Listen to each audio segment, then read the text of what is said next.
Speaking people, the Esquimalt and the Songhees. Today we received the latest report on the effect that COVID-19 has had on employment in our province. This morning, Statistics Canada released the Labour Force Survey results for the month of May. This survey reflects job and employment information polled between the week of May 10th to 16th, before BC's gradual reopening began. The numbers continue to show a volatile labour market across every sector and in every region of our province. In British Columbia, we did see an increase of 43,300 jobs in the month of May as people shift back into the labour market. But we also know that others were not able to find employment right away. And so that, in fact, increased our unemployment to 13.4%. We are beginning to see some glimmers of increased confidence, but we also know we have a long road ahead of us to recovery. Overall, we've seen job losses of more than 353,000 since the pandemic began. Young people have been severely impacted. The youth unemployment rate hit 28.9%. In total, we've seen 115,000 job losses since the pandemic began among youth. And that's really a reflection of the sectors that are suffering the most: accommodation and food services, and wholesale and retail trade. Those sectors still continue to lead all other industries in job losses, making up 46% of the total jobs lost. And I just want to pause a moment after reflecting on those numbers, because we have to remember that those numbers are families, they're individuals, they're small businesses who have really struggled and are continuing to struggle as we move into recovery. That's why we acted quickly as a government and put our supports in place through our COVID-19 are really concerning across the globe. It's not simply Canada, we see the challenges across the world. But we also know that as more and more workplaces safely reopen in British Columbia, our economic recovery is going to start taking shape. A big part of that restart plan and the cautious approach we're taking supports businesses by building up British Columbians' confidence that they can go out in their community, that they can shop once again, that they can head to restaurants, that they can get their hair cut. All of those things in building up that confidence through a safe and measured approach to restart will really help us when it comes to economic recovery.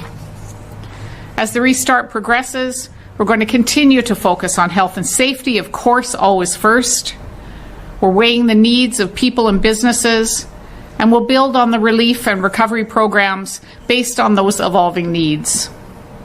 Despite COVID-19 impacts, BC continues to be an economic leader across this country. And that fact, combined with people's exceptional cooperation in managing the healthcare crisis, puts us on a very solid foundation for economic recovery. In the coming months, we hope to see more positive results as our economic recovery starts to take shape. And everyone in BC can take pride knowing that they took part in this. It really has been exceptional to see people pulling together as we fight COVID-19, and we will see that same cooperation, I'm confident, as we come into our economic recovery and as we see BC start to adjust to the restart and move into economic recovery. Thanks so much, and I look forward to your questions. Okay, as a reminder to everybody on the phone, please press star 1 to enter the queue. You are limited to one question. If you have a follow-up, please re-queue up and we will come back to you if time permits. Please also take your phones off mute. You will not be audible until I call your name. First question is from Justine Hunter, Globe and Mail. Thanks. Good morning, Minister. I'm just wondering if you can talk a little bit about the shifts on a sectoral basis. You've got a lot of the job growth here is accommodation and food services, retail trade, not necessarily what you guys used to call big family supporting jobs. So just wondering if you can talk about that and who's benefiting here. Well, I think it's very early on, and I think that's important to note when you look at these numbers. These numbers came before the restart had actually begun. So I think, as I've been saying all along, we really need to watch the trend. I think we see some glimmers of hope in this trend when you see the number of jobs that actually were created. It doesn't touch the loss of jobs. jobs, the huge number of loss of jobs over this time period. But I think it does show that you're starting to see some confidence. You're starting to see some confidence in the economy when people are getting back into looking for work. They see that there's an opportunity for them. So I think that's why you see some of those areas of retail in the area of retail, in the area of restaurants, in the area of hospitality.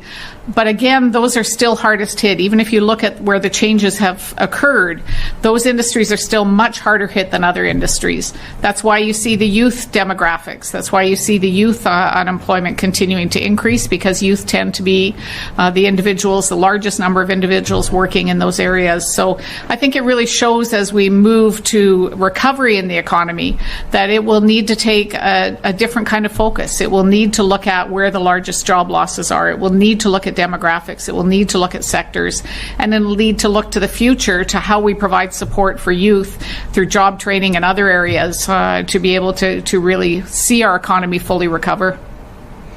Next question is from Vaughn Palmer, Vancouver Sun.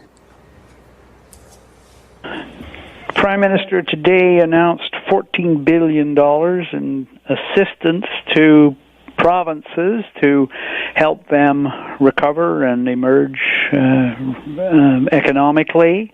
Will be subject to negotiation between federal and provincial governments. Have you been given any indication of what Ottawa is looking for from BC on this, or how big a share of that money British Columbia could look forward to?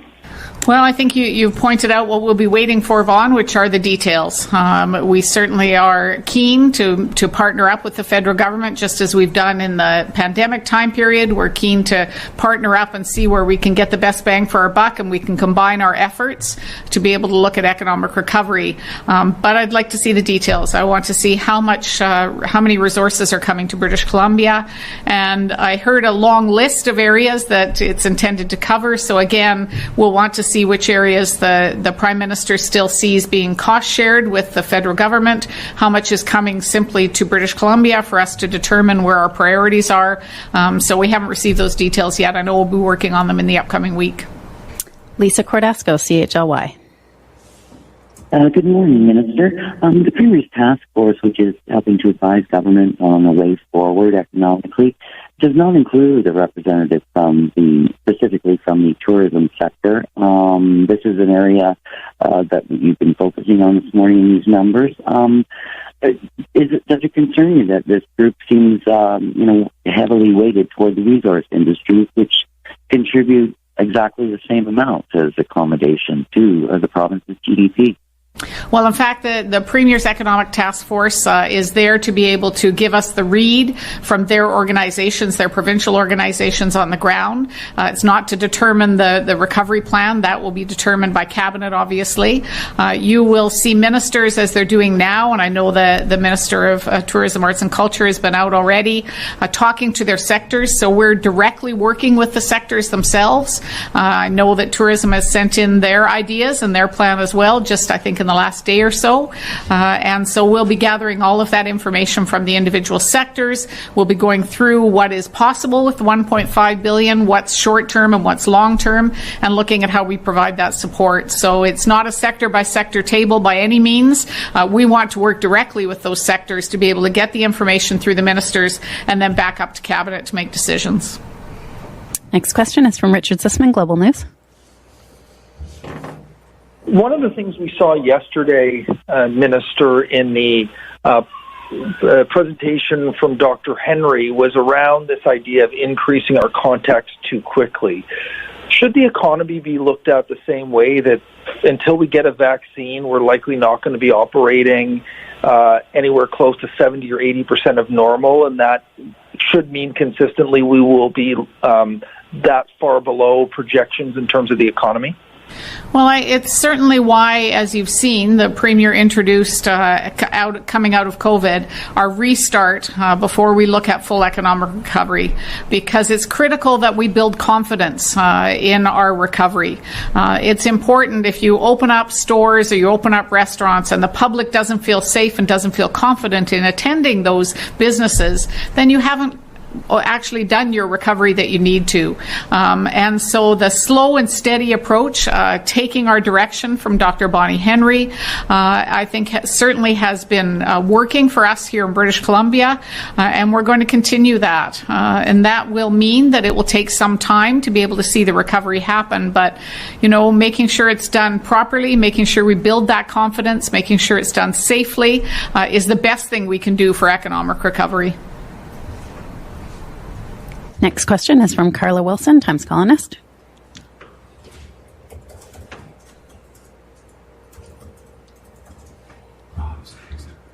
Carla? Okay, we'll move on to Rob Shaw, Vancouver Sun. Oh, hi, Minister. Just following up on the $14 billion from the Prime Minister this morning, it looks like that's also intended to cover paid sick leave. The Premier had wanted Ottawa to fund that through the existing EI program, not just money passed to the province. Do you have any idea what Ottawa's decided upon here? If it's giving BC money, does that mean it's not coming through EI? Is it just an amount and BC has to manage it? Or what have you heard from Ottawa on this? At this point, we've heard the announcement, as you've heard the announcement, Rob, and those are exactly the kinds of questions we have. In many cases, as we found with the programs that have been put in place for COVID, it makes sense if you've got an existing program to be able to utilize that existing program rather than create an entire system. It's why the Premier has been talking about the employment insurance program. It seems unnatural to utilize that for sick leave during the pandemic, but we have none of those details at this point. So that's why I mentioned the long list of ideas that are included in these dollars. We'll want to see the details before we make any kind of commitment and before we're able to show where those dollars might be able to flow to. Last question, Mary Brooks, West Shore Voice.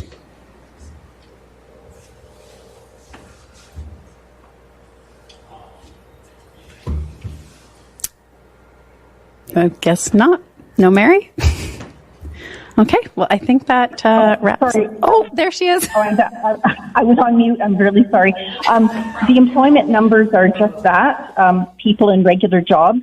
But during COVID, we've seen the strength of the gig economy and people already in home-based businesses and being shifted to home-based employment. So I'm just wondering if you see gig and home-based being something that's stronger and or just off-grid and temporary, and whether or not in your statistics and encouragements to people to stay in those tracks or to everyone just try and go get a regular job. I hope that makes sense.